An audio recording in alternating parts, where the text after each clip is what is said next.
കോന്നിയുടെ ജനനായകൻ advocate K U Janeesh Kumar സാറിന്റെ ശ്രമഫലമായിട്ടാണ് 1,20,00,000 രൂപ അനുവദിച്ച് നമ്മുടെ ഈ സ്വപ്നം ഇന്നിവിടെ യാഥാർത്ഥ്യമാക്കിയത്. ഏറെ സ്നേഹത്തോടെ അധ്യക്ഷപദം അലങ്കരിക്കുന്ന ജനനായകനെ അധ്യക്ഷ പ്രസംഗത്തിനായി ക്ഷണിക്കുന്നു.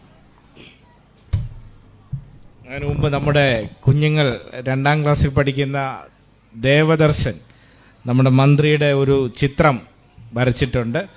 മന്ത്രിക്ക് ദേവദർശൻ ആ ചിത്രം കൊടുക്കുന്നു.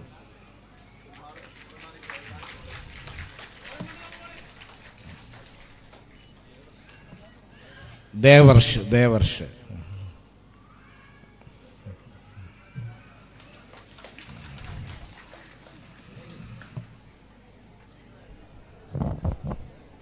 ഏറ്റവും ആദരണീയനായ നമ്മുടെ വിദ്യാഭ്യാസ വകുപ്പ് മന്ത്രി ശ്രീ വി ശിവൻകുട്ടി അവറുകൾ, വേദിയിലുള്ള നമ്മുടെ ജനപ്രതിനിധികൾ, അധ്യാപകർ, പൊതുവിദ്യാഭ്യാസ വകുപ്പിലെ ഉദ്യോഗസ്ഥർ, ഈ ചടങ്ങിന് സാക്ഷിയാകുവാൻ എത്തിച്ചേർന്നിട്ടുള്ള ബഹുമാന്യരെ, മലയാലപ്പുഴയെ സംബന്ധിച്ചിടത്തോളം ഈ സ്കൂളിന് മനോഹരമായ ഒരു കെട്ടിടവും അടിസ്ഥാന സൗകര്യവും ഉണ്ടാവണം എന്നുള്ളത് കുറേ കാലമായിട്ടുള്ള ആഗ്രഹമായിരുന്നു. നിരവധി ഭരണസമിതിയും മെമ്പർമാരും പ്രസിഡന്റുമാരും അധ്യാപകരും എല്ലാം ഇതിനുവേണ്ടി ഇടപെട്ടിട്ടുണ്ട്. നമ്മുടെ ഗവൺമെന്റ് 1,20,00,000 രൂപ മുടക്കിയാണ് മനോഹരമായ ഈ സ്കൂൾ കെട്ടിടം നിർമ്മാണം പൂർത്തീകരിച്ച് ഈ അധ്യയന വർഷം മുതൽ നമ്മുടെ കുഞ്ഞുങ്ങൾക്ക് പഠിക്കാൻ ഈ കെട്ടിടം തുറന്നു കൊടുത്തിട്ടുള്ളത്. അവശേഷിക്കുന്ന ചുറ്റുമതിൽ ഉൾപ്പെടെയുള്ള മറ്റു പ്രവർത്തനങ്ങളുമെല്ലാം ഇപ്പോൾ പൂർത്തീകരിച്ചു. ഇന്ന് സ്കൂളിലെ കുട്ടികൾക്കായി നമ്മുടെ പ്രിയങ്കരനായിട്ടുള്ള മന്ത്രി നേരിട്ടെത്തി അവർക്ക് സമ്മാനിക്കുകയാണ് ഈ സ്കൂൾ. ഇവിടെ പ്രസിഡന്റ് സൂചിപ്പിച്ചതുപോലെ നമുക്കറിയാം, നമ്മുടെ സ്കൂൾ പ്രവർത്തിച്ചുകൊണ്ടിരുന്നത് ഏറെ പഴക്കമുള്ള ഒരു കെട്ടിടത്തിലായിരുന്നു. 115 വർഷത്തെ പഴക്കം മലയാലപ്പുഴ ഗവൺമെന്റ് LP സ്കൂളിനുണ്ട്. വളരെ പഴക്കം ചെന്ന ഒരു കെട്ടിടം. അവിടെയായിരുന്നു നമ്മുടെ കുഞ്ഞുങ്ങൾ പഠിച്ചത്. ഈ പറഞ്ഞതുപോലെ എല്ലാ പ്രയാസവും ഉണ്ടായിരുന്നു. നമ്മുടെ ക്ഷേത്രത്തിലേക്ക് വരുന്ന, ക്ഷേത്രത്തിനോട് ചേർന്നും ഒക്കെ ആയിരുന്നു. ഗ്രാമപഞ്ചായത്ത് ഭരണസമിതിയുടെ നല്ല സഹായത്താലാണ് ഗ്രാമപഞ്ചായത്ത് ഓഫീസിനോട് ചേർന്ന് ഗ്രാമപഞ്ചായത്തിന്റെ തന്നെ ഉടമസ്ഥയിലുള്ള ഈ സ്ഥലത്ത് നമുക്ക് ഇങ്ങനെ മനോഹരമായ ഒരു കെട്ടിടം തീർക്കാൻ കഴിഞ്ഞത്. നിരവധി സാങ്കേതിക ബുദ്ധിമുട്ടുകളും എല്ലാം ഉണ്ടായിരുന്നു. അത് മുൻ ഭരണസമിതിയും ഇപ്പോഴത്തെ ഭരണസമിതിയും എല്ലാം ചേർന്നാണ് അത് പരിഹരിച്ചിട്ടുള്ളത്. ഇന്ന് ഈ സ്കൂൾ തുറന്ന് നമ്മൾ കുട്ടികൾക്ക് കൊടുക്കുമ്പോൾ നമുക്ക് മറ്റൊരു സന്തോഷം. നമുക്കറിയാം, ദിവസേന 100 കണക്കിന് ഭക്തരാണ് മലയാലപ്പുഴ ദേവീക്ഷേത്രത്തിലേക്ക് എത്തുന്നത്. പത്തനംതിട്ട ജില്ലയിൽ നിന്ന് മാത്രമല്ല, കേരളത്തിന്റെ വിവിധ ഭാഗങ്ങളിൽ നിന്ന് നമ്മുടെ ക്ഷേത്രത്തിലേക്ക് 100 കണക്കിന് ഭക്തരെത്തുമ്പോൾ, അത് ചില ദിവസങ്ങളിലെല്ലാം ആയിരക്കണക്കിന് ഭക്തരായി മാറുമ്പോൾ നമുക്ക് മലയാലപ്പുഴയ്ക്ക് നല്ലൊരു ബസ് സ്റ്റേഷൻ ഉണ്ടായിരുന്നില്ല.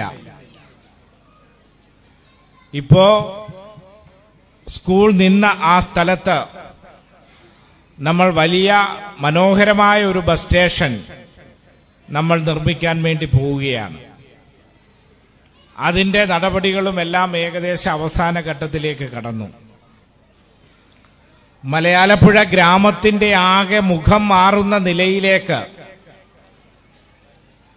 നമ്മുടെ നാട് വികസിക്കുകയാണ്. ഇപ്പൊ നിങ്ങൾ ഏത് റോഡിലേക്ക് പോയാലും പ്രശ്നമാണ് അല്ലേ? കാരണം എല്ലാ റോഡിലും പണി നടക്കുക.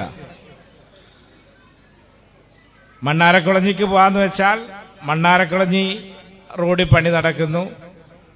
ഇനി ഇപ്പുറത്ത് വെട്ടൂരേക്ക് പോകാന്ന് വെച്ചാൽ ആ റോഡിൽ പണി നടക്കുന്നു. കുറെ റോഡുകളുടെ പണി പൂർത്തീകരിച്ച് റോഡുകൾ മലയാലപ്പുഴയിലെ എല്ലാ റോഡുകളും BNNBC നിലവാരത്തിലേക്കുള്ള നിർമ്മാണ പ്രവർത്തനങ്ങൾ നടന്നുകൊണ്ടിരിക്കുകയാണ്. നമ്മുടെ ആശുപത്രി കെട്ടിടം കേരളത്തിലെ ഏറ്റവും മികച്ച സൗകര്യങ്ങളുള്ള കുടുംബാരോഗ്യ കേന്ദ്രമായി ഉയരുകയാണ്. അതിന്റെ നിർമ്മാണ പ്രവർത്തനങ്ങളും എല്ലാം അവസാന ഘട്ടത്തിലാണ്. മറ്റ് നമ്മുടെ സ്കൂളുകൾ നിരവധിയുണ്ട്. ആ സ്കൂളുകളുടെ എല്ലാം നമ്മുടെ ഹയർ സെക്കൻഡറി സ്കൂൾ ഉൾപ്പെടെ വിവിധ നിർമ്മാണ പ്രവർത്തനങ്ങളും എല്ലാം ആരംഭിക്കുകയാണ്. ഞാൻ ദീർഘിപ്പിക്കുന്നില്ല. ഇന്ന് നമ്മുടെ മണ്ഡലത്തിലെ 4 സ്കൂളുകളുടെ ഉദ്ഘാടനമാണ് ബഹുമാനപ്പെട്ട നമ്മുടെ വിദ്യാഭ്യാസ വകുപ്പ് മന്ത്രി നേരിട്ടെത്തി നിർവഹിക്കുന്നത്. നമ്മളെ സംബന്ധിച്ചിടത്തോളം ഏറെ സന്തോഷകരമാണ്. നമുക്ക് മനോഹരമായ 4 കെട്ടിടങ്ങളാണ് നമ്മുടെ കുഞ്ഞുങ്ങൾക്ക് വേണ്ടി ഇന്ന് സമർപ്പിക്കുന്നത്. നമ്മുടെ മണ്ഡലത്തിലെ എല്ലാ സ്കൂളുകളിലും അടിസ്ഥാന സൗകര്യ വികസനത്തിന് ഗവൺമെന്റ് വളരെ ശ്രദ്ധയോടുകൂടിയിട്ടുള്ള ഇടപെടലും കരുതലുമാണ് നമുക്ക് നൽകിയിട്ടുള്ളത്. അതിലെടുത്തു പറയേണ്ടതാണ് നമ്മുടെ വിദ്യാഭ്യാസ വകുപ്പ് മന്ത്രി. അദ്ദേഹം നമ്മുടെ മണ്ഡലത്തിൽ നൽകുന്ന സഹായം വളരെ വലുതാണ്. നമ്മൾ ആവശ്യപ്പെട്ട എല്ലാ സ്കൂളുകൾക്കും അടിസ്ഥാന സൗകര്യത്തിന് വേണ്ടിയുള്ള ഫണ്ട് അനുവദിച്ചു. അത് മാത്രമല്ല, നമുക്കറിയാം ഈ അടുത്ത ദിവസങ്ങളിലായി ശാരീരികമായി നല്ല പ്രയാസം അദ്ദേഹം അനുഭവിക്കുന്നുണ്ട്. ഇപ്പോൾ വണ്ടിയിൽ വന്നപ്പോഴും സത്യത്തിൽ ചുമയ്ക്കുന്നത് കേട്ടപ്പോൾ എനിക്ക് കൂടി പ്രയാസം തോന്നി. പക്ഷെ അതെല്ലാം മറന്ന് നമ്മുടെ കുഞ്ഞുങ്ങളുടെ സന്തോഷത്തിൽ പങ്കെടുക്കാൻ നമ്മുടെ വിദ്യാഭ്യാസ മന്ത്രി നേരിട്ടെത്തി എന്ന് പറയുമ്പോൾ നമുക്കെല്ലാം അതിൽ വലിയ സന്തോഷമാണ്. നമ്മുടെ വിദ്യാഭ്യാസ വകുപ്പ് മന്ത്രി സംബന്ധിച്ച് നമുക്കറിയാം,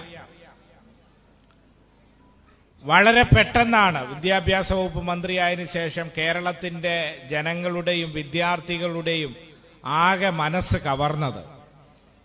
അദ്ദേഹത്തിന് നല്ല പ്രായമുണ്ടെങ്കിലും കുഞ്ഞുങ്ങളുടെ മനസ്സാണ്.